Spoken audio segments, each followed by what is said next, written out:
from Odisha to Tirupur, and it was a historic moment. কোনোদিন আজ অবধি হয়নি এরকম একটি সোশ্যাল ওয়েলফেয়ারের জন্য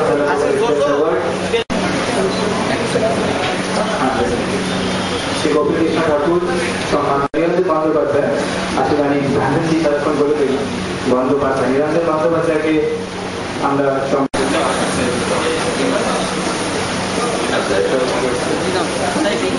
প্রথমে একটা কথা বলি, সব জায়গায় আমি মিটিং এর মধ্যে একটা কথা বলেছি কেন আমি প্রার্থী হয়েছেন কথাটা।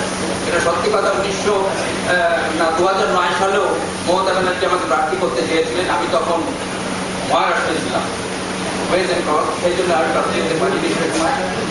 তারপরে এবার বললেন উনি যে আমরা একজন মতুয়া মহাসংঘের থেকে একজন প্রার্থী নেব, বড় মা যার কথা বলবেন সেই প্রার্থী হবে।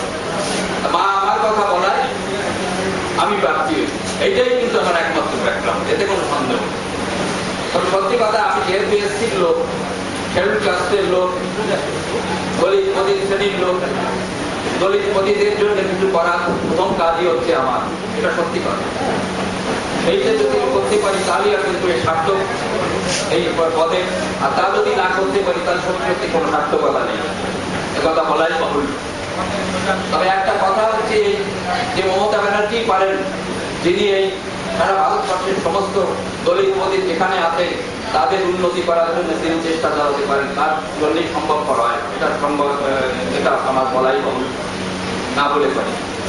একটা কথা হচ্ছে যে প্রথম কথা হচ্ছে যে 2003 সালে যে আইন করা হয়েছিল, আপনারা জানেন আমরা একটা মিটিংও করেছিলাম আপনার ওই মেট্রো চ্যানেল